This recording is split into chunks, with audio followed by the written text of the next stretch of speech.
Okay, so today we're working on putting up the awning.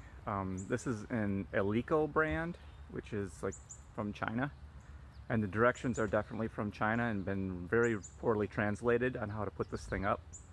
So we kind of wrestled with it till now, but got it in pretty well. You put these bottom brackets in first, and you get those spaced out, bolted right through the frame. Did the same thing up at the top here. I'm going to climb up the ladder and show you this. As we get up here, so there's this top piece. So again, those are stainless steel screws, and they go right through the frame to the inside. They say you only need 2 screws. I'm going to add the other 2 eventually here to get this in. But the next step was to put these fabric holders along here. So there's 3 pieces that go across here because I've got a wide awning. I'm a 16-footer here. And then you're supposed to slide the fabric on with this little piece already slid in there. So that goes, this little spline goes into the fabric, and then the whole thing's supposed to slide into here and through there, but obviously you can see there's brackets in the way. There's no way you can do that. So what we did, we ended up putting the whole awning, to keep the weight of it, up on the roof here, and then we just tucked that little piece of the awning back up in that slot, and then we're able to, from here,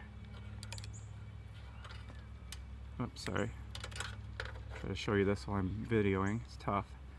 That would slide into there, and then we were able to just keep those lined up and slide that through. So just by bringing it through this bracket made that work.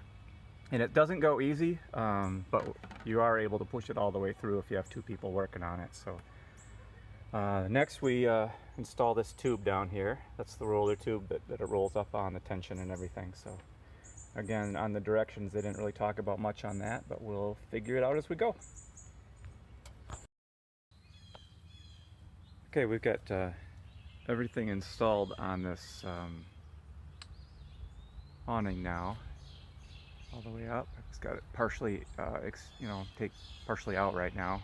It comes out another, I don't know, 6 feet or so.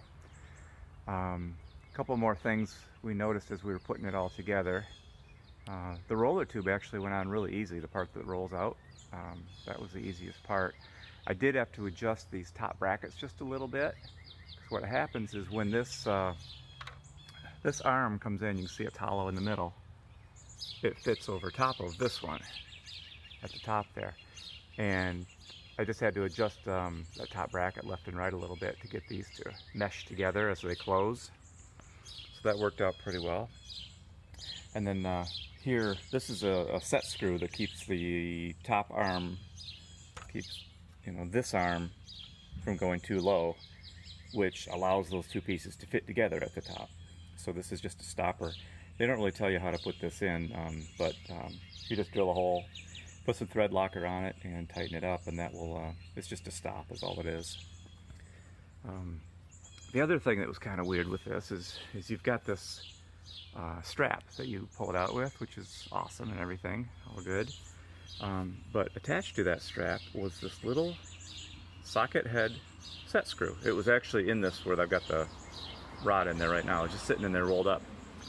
And they have nothing in the directions that tell you what it's for or what to do with it. So I guess I'll keep it, and after a while we'll see what happens. And I don't know. Maybe I'll find a spot for it eventually. But the thing works. It comes in and out like it's supposed to, and not bad. For the price, I think these are pretty good value.